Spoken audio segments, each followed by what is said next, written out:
এত বড় শ্রেষ্ঠতম রমজান, রহমত মাগফিরাতে নাজাতে ভরা মাস, সেটা শেষ হতে না হতেই ঈদের দিন মাত্র প্রথম দিন যারা এক ওয়াক্ত নামাজ পড়লা না, যারা পুরাটা সময় কোনো নারীর পিছনে, কোনো নর্তকীর পিছনে, কিংবা মোবাইলের উলঙ্গ ছবি, কিংবা অসভ্যতা আর অশ্লীলতা এই বেহায়াপনার মধ্যে কাটাইয়া দিলা, আরে জানোয়ার, তুই মানুষের বাচ্চা মুসলমানের ঘরে হইয়া তুই কেমনে এত বড় গাদ্দারি করলি? তুই কি রোজা রাখলি? তুই কি তারাবি পড়লি? হারামি, কি তারাবি পড়লি? এত বড় জানোয়ার কেমনে হইলি? এত বড় অসভ্য কেমনে হইলি?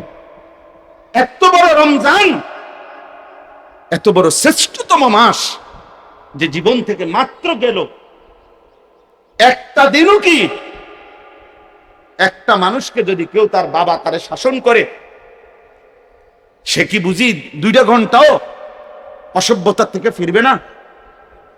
তো এটা কেমন নাফরমান? এটা কি পরিমাণ নাফরমান ভেবে দেখে। কোরআনুল কারীমে আল্লাহ বলেন, তুকাব্বিরুল্লাহ আলা মা হাদাকুম।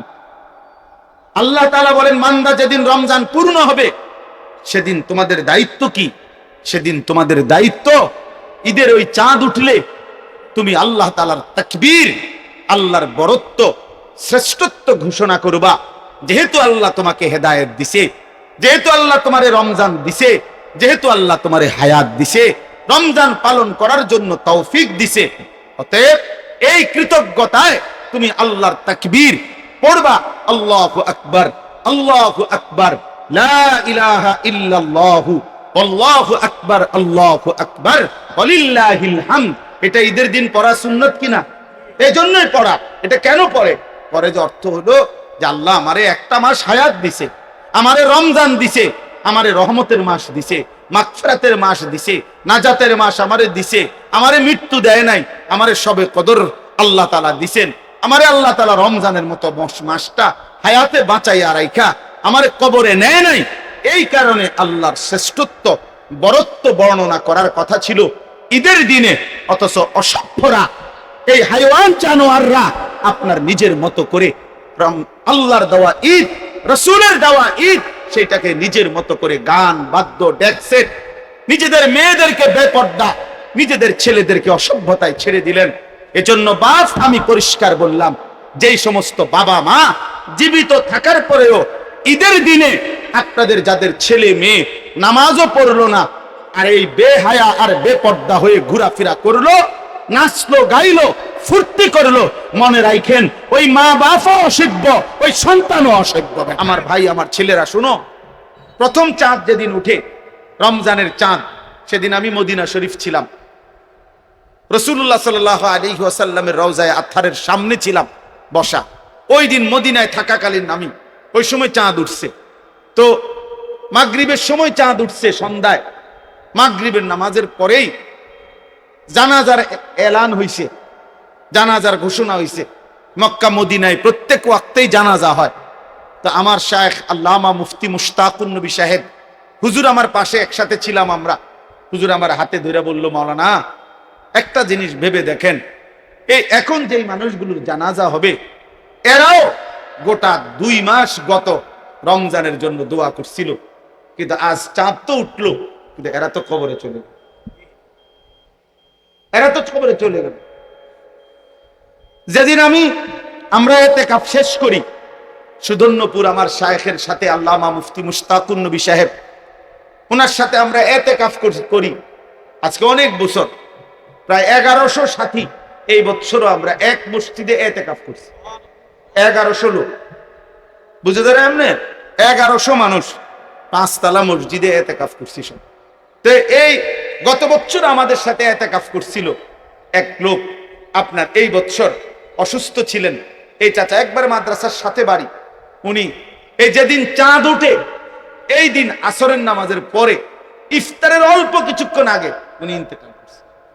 তাহলে এই মানুষটা হয়তো আধা ঘন্টা বা 1 ঘন্টা রমজান পায় নাই, উনি না মারা গেল।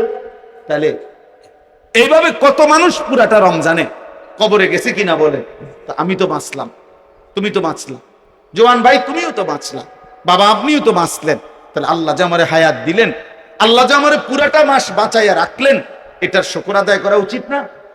এই জন্য আল্লাহ তাআলা বলছেন ওয়ালাআল্লাকুম তাশকুরুন, আমি চেয়েছি তোমরা আমার শুকর আদায় করবা, আমার শুকর আদায় করবা।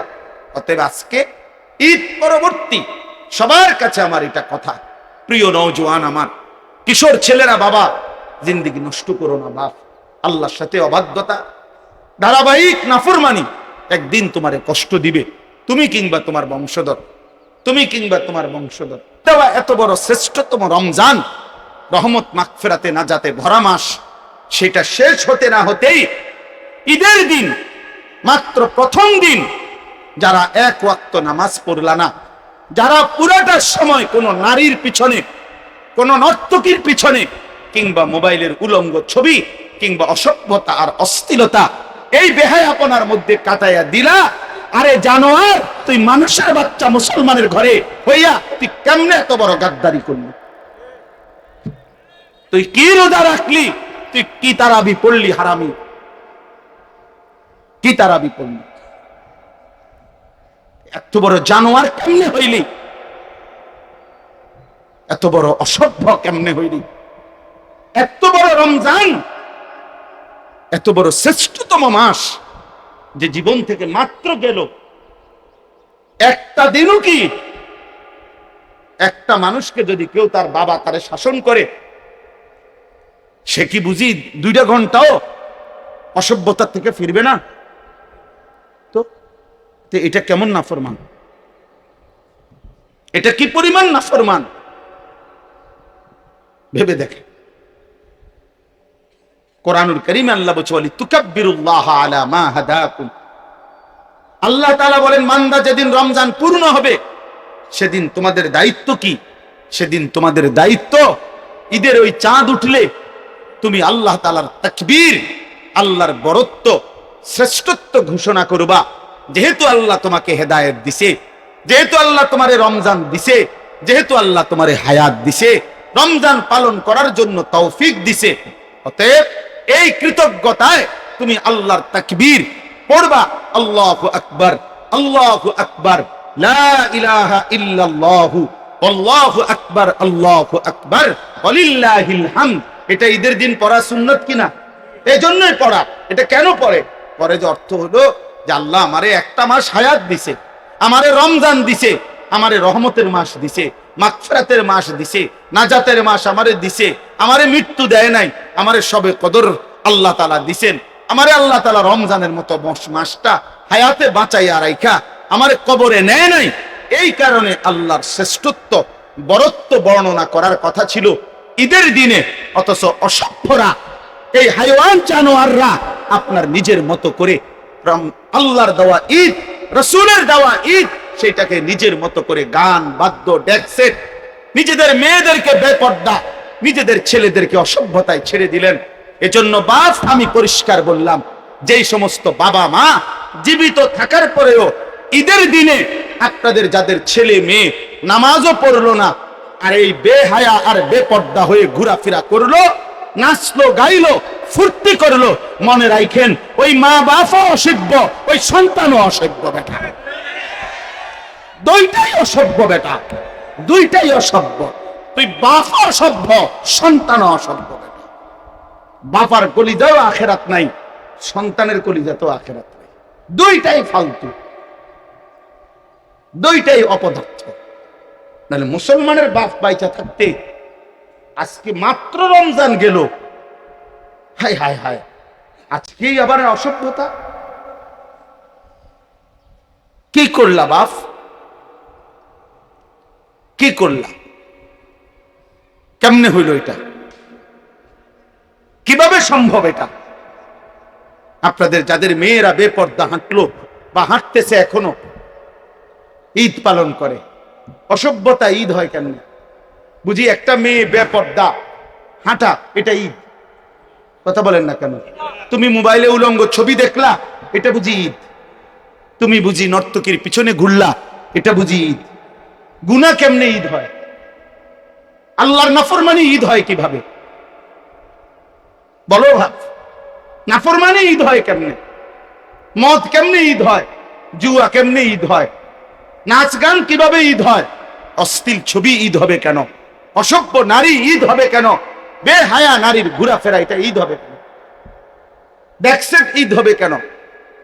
আমি আরো 2 বছর আগে আমার ছোট ছেলেকে একবার বলছিলাম, এই যে যেই সমস্ত ছেলে পিকআপ ভাড়া কইরা ঈদের দিনে ব্যাকসেট বাজায়, 10টা 15টা ছেলে একসাথে পিকআপ ভাড়া করে এটার মধ্যে ডেকসেট লাগাইয়া এটার সাথে গান বাজাইয়া এটা তালে তালে নাচে, আর পিকআপ যায় চলে আর কি, গাড়িটা এখান থেকে আরো দূরে যায়, আবার ওইখান থেকে এদিকে আসে, আর এইগুলো নাচে এইটার সাথে, এই ডেকসেটের সাথে। আমার ছেলে, ছোট ছেলে 2 বছর আগে একবার ঈদের নামাজ থেকে আসার পথে আমার সাথে ওই দেখছিল এটা। আমার ছেলে আমার এটা বলছিল একদিন, ওই সময়, আব্বা আব্বু এরা এরম করে কেন, এরম লাফায় কা? তখন আমি এগুলো আব্বা আমার ছেলেরে বলছিলাম যে আব্বা এগুলো কুত্তা কামড়াইছে, মূলত এই অসভ্যদেরকে কুত্তায় কামড়াইছে, এই জন্য কুত্তার কামড়ে এগুলো এভাবে নাচতে আছে।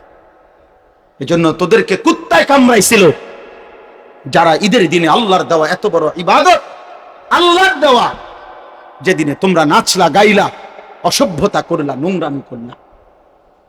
মনে রাখো, ঈদ তোমার বাপের না, ঈদ জাতিসংঘের না, ঈদ বাংলাদেশ সরকারের না, ঈদ দেশের সংবিধানের না, ঈদ মহান আল্লাহ পাকের দেওয়া, মহান আল্লাহ পাকের দেওয়া। আল্লাহকে বৃদ্ধাঙ্গুলি দেখাইয়া ঈদ পালন করা, আল্লাহর নাফরমানির মাধ্যমে ঈদ পালন করা, এটা কি ধরনের অসভ্যতা? এটা কি ধরনের বোকামি? কি ধরনের বেইনসাফি বলেন এটা? এজন্য বাবারা, একটি সমাজের এতগুলো ছেলেকে আপনারা নিজের চোখে এভাবে ছেড়ে দিচ্ছেন, প্রত্যেকের সন্তানকে তার খেয়াল খুশি মতো ছেড়ে দিচ্ছেন। বাবা, এটা এভাবে এই জাতির ভবিষ্যৎ ভালো হবে না। একদিন মুসিবত আসবে, একদিন মুসিবত আসবে। গুনাহ যখন ভারী হয়ে যায়, আল্লাহর নাফরমানি যখন বেড়ে যায়, তো আল্লাহর আযাব আসে, আল্লাহর আযাব আসে। কোরআনুল কারীমের মধ্যে আল্লাহ তাআলা বলছেন, আল্লাহ পাকের আযাব আসে বিমা কাসাবাত আইদিন নাস, মানুষের হাতের গুনাহের কামাই। আমাদের এই অসভ্যতা, আমাদের মেয়েদের এই নোংরামি, আমাদের স্ত্রীদের এই বেপরদিগি, আমাদের এই টেলিভিশন, নাটক, সিনেমার এই ছড়াছড়ি, আমাদের ছেলেদের এই নোংরামি, এটা আমাদের জন্য আযাব নিয়ে আসবে। আমরা আল্লাহকে বৃদ্ধাঙ্গুলি দেখাইলাম, আল্লাহকে বৃদ্ধাঙ্গুলি দেখাইলাম যে তুমি রমজান শেষ করছো, এবার ঈদের দিনে তোমার নাফরমানির মাধ্যমে, তোমার অবাধ্যতার মাধ্যমে আমি আমার জিন্দেগি আবার শুরু করে দিলাম।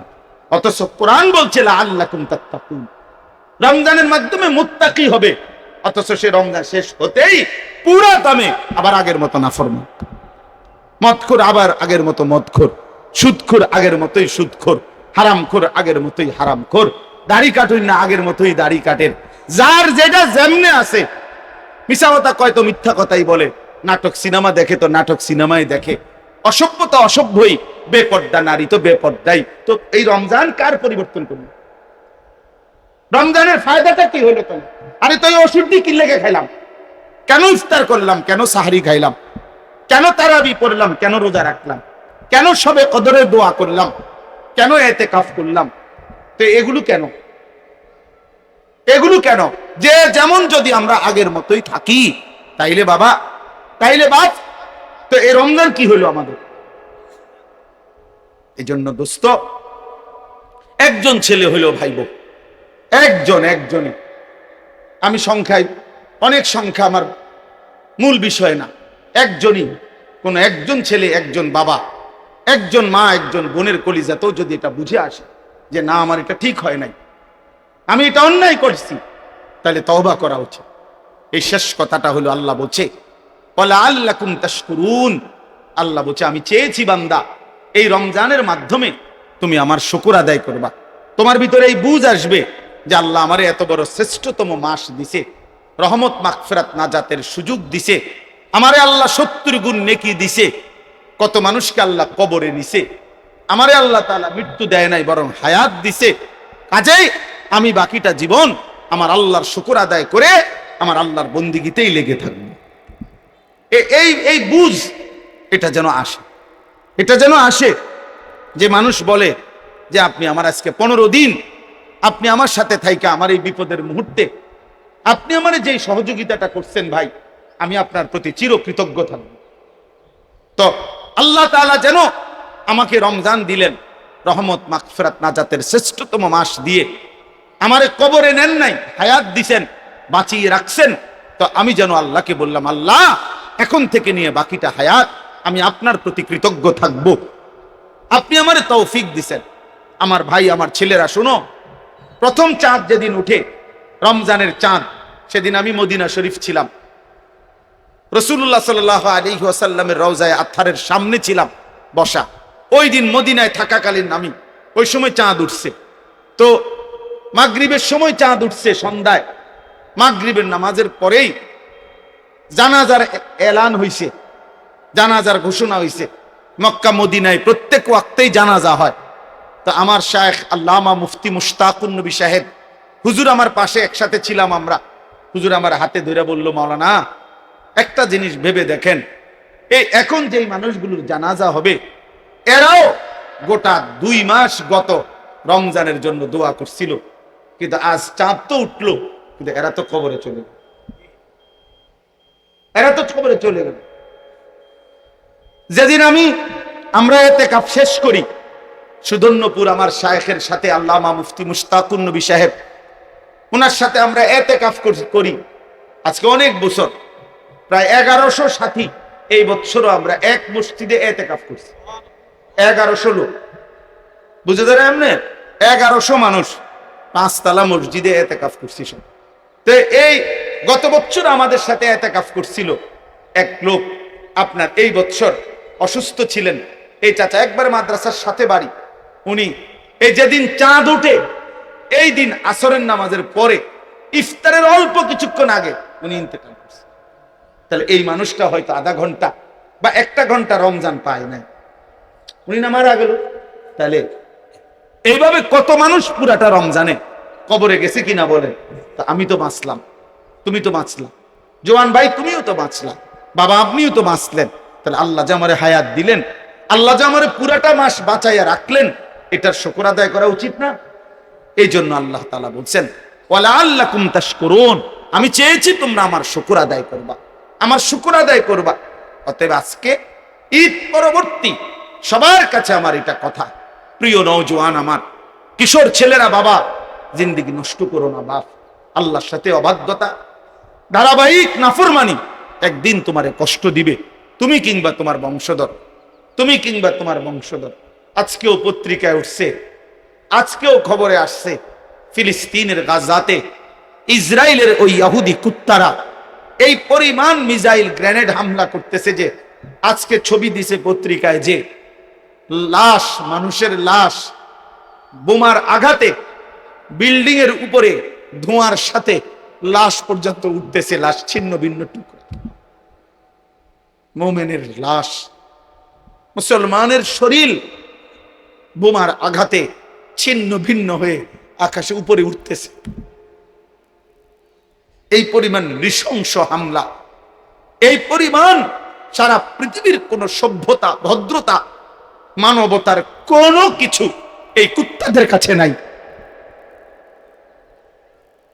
প্রতিনিয়ত এই ঈদের সময়, এরপরে সাহরির মুহূর্তে, ইফতারির মুহূর্তে প্রতিদিন তারা মুসলমানকে শহীদ করছে।